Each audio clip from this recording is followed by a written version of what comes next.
The Spitfire pilot, Flight Lieutenant James Mack McDonald, had him, dead to rights. It was the height of the Battle of Britain, late August 1940. Mack's Supermarine Spitfire Mky was a blur of polished aluminum chasing a Messerschmitt Bf 109E4 through the ragged clouds above Kent. The German pilot, realizing his mistake, had only one chance left, a desperate, gravity-defying maneuver known as bunting, shoving the stick forward into a vertical negative G dive. Mack didn't hesitate. He was trained to stay on the enemy's tail, no matter what. He followed the 109, pushing his own stick forward to mirror the brutal descent. In that instant, every ounce of force pulled him out of his seat. His body strained against the straps. But something else was happening. Deep within the Rolls-Royce Merlin engine, the fuel line choked. A sound that no fighter pilot ever wants to hear replaced the roar of the mighty engine. Silence. The RPMs dropped to nothing. The Spitfire, the pride of the Royal Air Force, became a 7,000-pound glider, floating helplessly in a dive. The German pilot, once doomed, pulled out of his descent, rolled his 109, and looked back at his powerless, frozen adversary. It wasn't just a technical glitch, it was an executioner's reprieve, a fatal design flaw that was silently killing the RAF.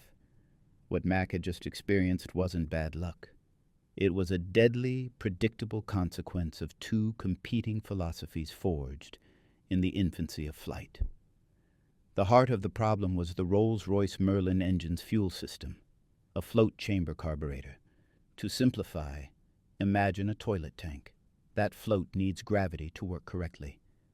When Mack pushed his plane into that negative G dive, the fuel float rose as if the plane were inverted, starving the engine of fuel. For a critical 3 to 5 seconds, an eternity in a dogfight, the engine coughed, sputtered, and died. This was the death ratio problem for the British, their fatal engineering flaw. The German equivalent, the Daimler-Benz DB601 engine powering the Bf 109, was equipped with a sophisticated fuel injection system. This sealed, pressurized mechanism delivered fuel directly to the cylinders, entirely independent of gravity. Where the Spitfire was crippled by a dive, the Bf 109 could exploit the move, using negative G maneuvers to shake off an enemy and immediately counterattack. This wasn't a fair fight. It was a lethal geometric certainty. The German pilots knew the trick. If you're stuck, just bunt into a hard dive. Your enemy will follow, their engine will choke, and you'll have a clean getaway, or worse, an easy kill. This technical mismatch was killing Britain's best pilots faster than the enemy's guns could. The term used in the mess halls and the briefing rooms wasn't engine failure. It was the 109's get-out-of-jail-free card. This technical superiority translated into a horrifying, measurable loss of life. Consider the calculus. In every dogfight, where a Spitfire gained a tactical advantage, the German pilot could instantly neutralize the threat by simply pushing forward. The RAF pilot would stall, and the 109 would escape. The advantage shifted entirely on the axis of gravity, not skill. This structural flaw meant Britain was losing pilots, the very resource they could least afford to lose. Not to superior flying, but to a basic engineering bottleneck. A 50-cent component, a simple solution, was missing, and for that omission, men were paying the ultimate price. The mounting reports detailing planes lost after engaging in a vertical dive painted a grim, repetitive pattern. Pilots were being handed an unbeatable formula for death, right in the machine they were supposed to trust with their lives. This was the silent, brutal arithmetic of the Battle of Britain. The Air Ministry had assembled the greatest minds in Britain to address this flaw, yet they offered only proposals measured in years and millions of pounds. But the solution wasn't found in a grand lecture hall by a titled academic. It was found by an unlikely genius in a jumpsuit, Beatrice Shilling. At 31, Tilly was an engineer at the Royal Aircraft Establishment, RAE, but she was hardly the typical establishment figure. Imagine a woman who rode her custom-built Norton motorbike, which she tuned herself, at speeds of 101 miles per hour, beating most of the men on the track. This was Tilly, brilliant, utterly unconventional, and happiest with a wrench in her hand and oil on her fingers. She was an outsider in the military engineering complex, a civilian woman daring to critique the sacred Rolls-Royce Merlin. This mirrored the predicament of Walter Kowalski, the untrained mechanic. While the authorities proposed a full engine refit, Tilly saw the problem not as a theoretical physics challenge, but as a quick, desperate fix needed by the boys she saw flying overhead. Her unique blend of mechanical expertise, audacious speed, and refusal to respect institutional dogma made her the perfect, overlooked underdog to tackle a problem that was killing the heroes of the nation.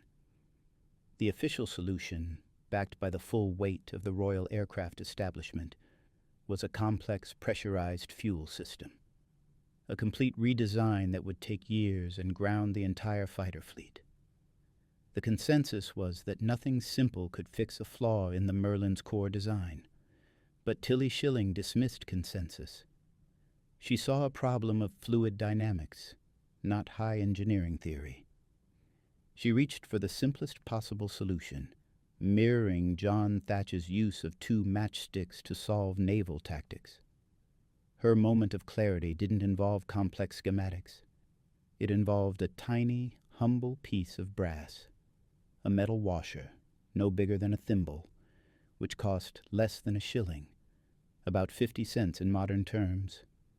She ordered this washer to be precision machined with a small, calibrated hole at its center. This component was designed to be fitted, invisibly, directly into the carburetor's supply line. This tiny brass ring was officially and rather infamously dubbed the RAE restrictor, but soon earned the blunt, memorable nickname Miss Shilling's Orifice. It was a slap in the face to the high-minded engineers, a cheap, fast, field-installable fix for a multi-million-pound problem. The beauty of this aha moment was its sheer simplicity, focusing on restriction rather than elimination, immediately creating a powerful sense of awe for the audience. Tilly Shilling's idea was not a revolution. It was an incredibly clever compromise. The problem was fuel flooding under -G, which choked the engine. Her solution, Miss Shilling's Orifice, didn't solve the core design flaw. The carburetor still flooded, but it acted as a precise flow restrictor. Imagine a garden hose with a thumb pressed over the end. The washer dramatically reduced the cross-sectional area of the fuel line. When the float rose during a -G dive, the fuel still tried to rush out and flood the chambers, but the tiny hole throttled the flow. It regulated the fuel, releasing it slowly enough that the engine could process it without choking. This single 50-cent component gave the pilot a critical 3 to 5 seconds of continuous, if reduced, power.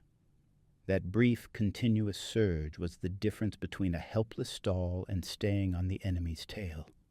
It transformed the Bf 109's get-out-of-jail-free card into an unreliable gamble, restoring the Spitfire's maneuverability and immediately giving the RAF the tactical edge they desperately needed. Tilly Shilling had a 50-cent fix for a problem that was actively losing the Battle of Britain. The question, then, is why wasn't this tiny component instantly adopted by every single squadron? The answer, as always, was the wall of institutional inertia.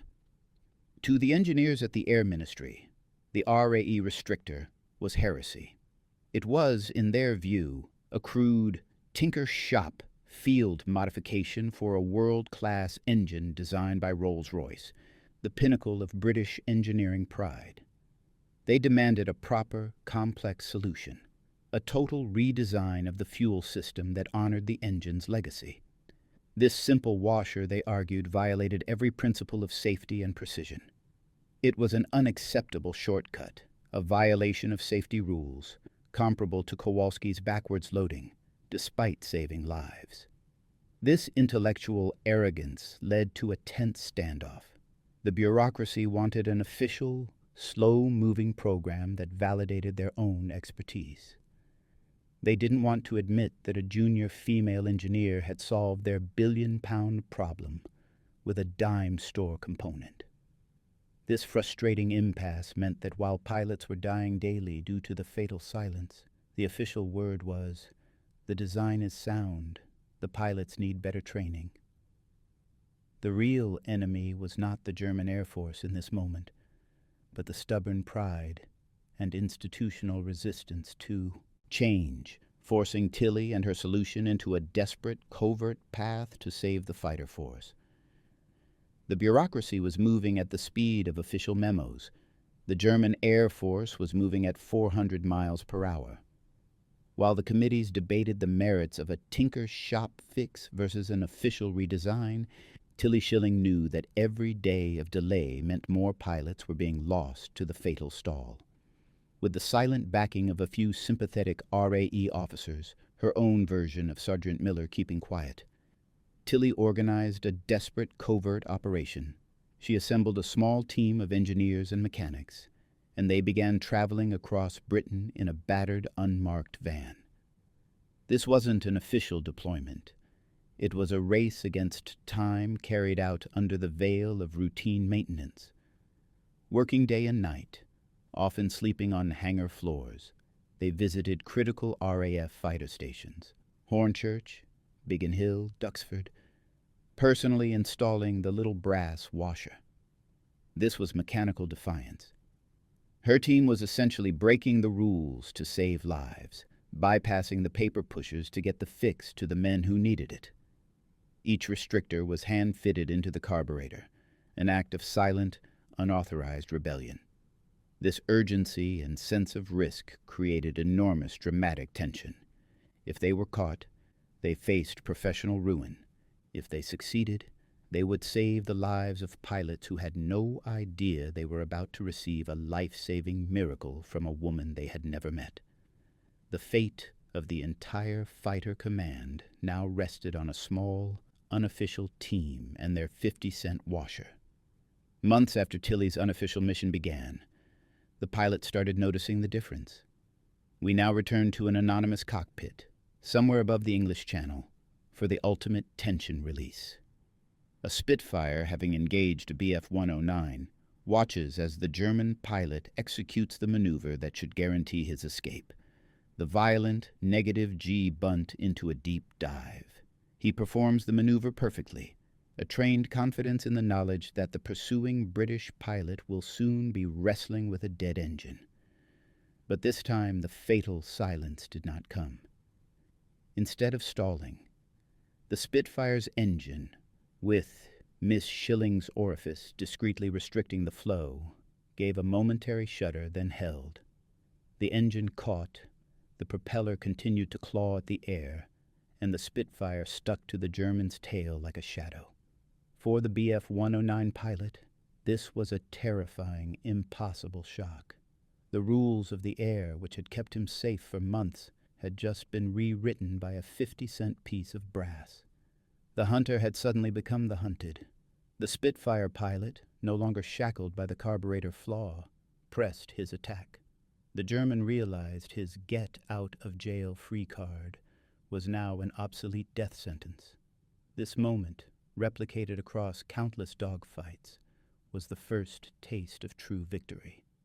The RAF could now fight on equal terms, not thanks to a new engine, but thanks to a woman who refused to let an engineering error kill her nation's fighting spirit. The most compelling proof of Tilly Shilling's genius did not come from a laboratory experiment. It came from the raw, unfiltered combat reports flooding back from the RAF squadrons. This was the moment of irrefutable proof, the equivalent of the improved kill ratios seen after Kowalski's invention. Before the rollout of the restrictor, a grim pattern dominated the official records. Pilot after pilot reporting. Enemy aircraft evaded pursuit by executing a vertical dive. This was the before state, the cold data confirming the Bf 109's get-out-of-jail-free card. Then came the after state. As Tilley's small team completed their covert modification of squadrons like 611 and 19, the language in the operational records changed dramatically. Suddenly, reports read, "Pursued enemy in deep dive, maintained power, resulting in kill confirmed." The evidence was empirical, overwhelming, and impossible for the Air Ministry to dismiss. The restrictor didn't give the Merlin a new fuel system, but it changed the tactical geometry of the fight. The Bf 109 pilot, relying on his escape move, was now gambling his life on an obsolete rule.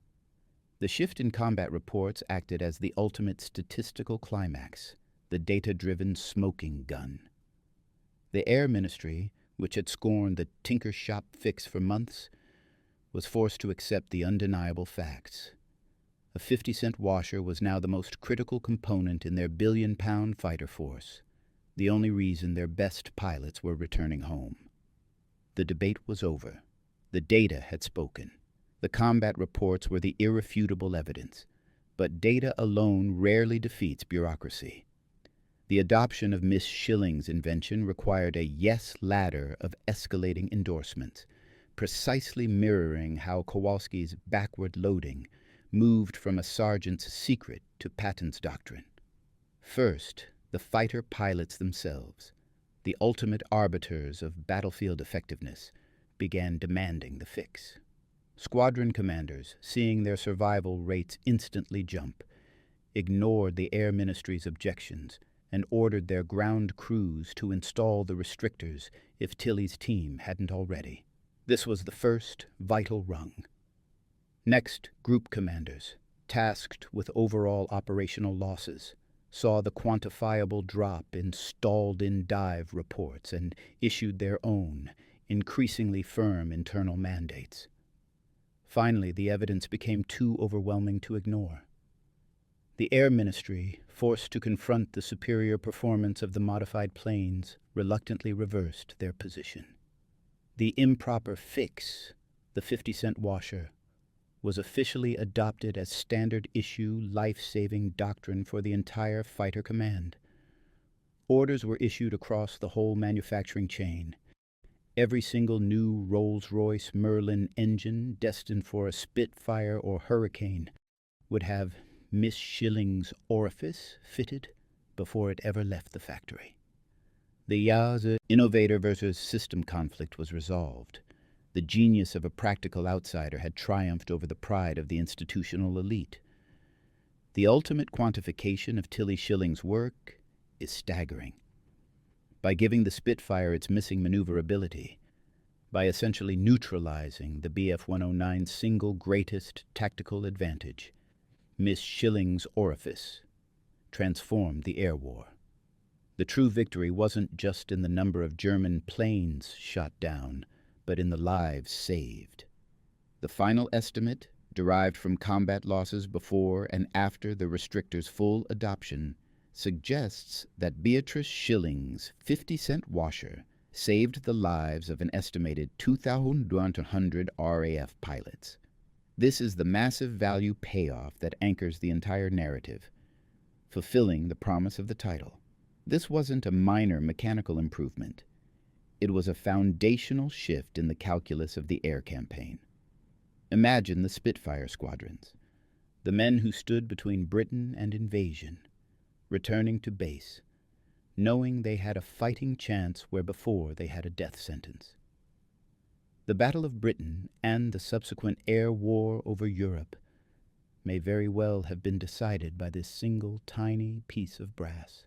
It represents a victory of pragmatism over pride, a triumph that protected the men who would become the few and ensured their continued survival. This one woman and her humble innovation guaranteed that thousands of fathers, brothers, and sons would return home. The narrative of Beatrice Shilling culminates not in fanfare or a state funeral, but in a profound quietude. Much like Walter Kowalski, the untrained mechanic who invented a life-saving loading method, Tilly Shilling received no major military medal for her single, pivotal war-winning innovation. She was an engineer, and in the institutional view, she was simply performing her duty, a duty that happened to save the entire fighter command. Her true legacy is not a citation on a wall, but an enduring, invisible force. The sheer volume of human history her washer enabled. It's the thousands of families whose lineage continued because their grandfather was no longer a casualty of the fatal silence. It's the father who came home, the photograph that was taken, the life that was lived, all because a stubborn, fast-riding woman ignored the bureaucracy and found a 50-cent answer to a billion-pound problem. This is the emotional denouement, a powerful reminder that the greatest heroes often operate quietly, their reward found not in metal badges, but in the untold stories of those they saved. We've spent the last 12 minutes charting the course of a seemingly impossible problem, a fatal engine flaw, and tracking the journey of its radical grassroots solution. We've seen the sheer tension of the dogfights, the frustration of fighting bureaucracy, and the eventual triumph quantified in 100 lives saved. We've looked at the past, at the desperation and the heroism, but now our focus shifts. Because the ultimate preservation of this history is up to you. The medal never came for Beatrice Shilling, but her story, like the story of the Thatch Weave and the Kowalski Load, is a testament to the fact that ingenuity always defeats inertia. You are the only thing that keeps that essential lesson alive, preventing it from disappearing into the silence of forgotten archives. If this remarkable story of a simple washer saving 2,100 lives, the ultimate triumph of ingenuity over inertia, moved you, please take a moment to help us ensure this legacy continues. Hit that like button right now. Every single like signals to the algorithm that this history matters, allowing us to share more forgotten stories like Tilly's. And hit subscribe and turn on notifications. You're not just a viewer. You're part of a global community dedicated to rescuing these untold histories from dusty archives. Drop a comment below and tell us where you're watching from. Just let us know you're here. Thank you for watching, and thank you for making sure the true heroes of the war are always remembered.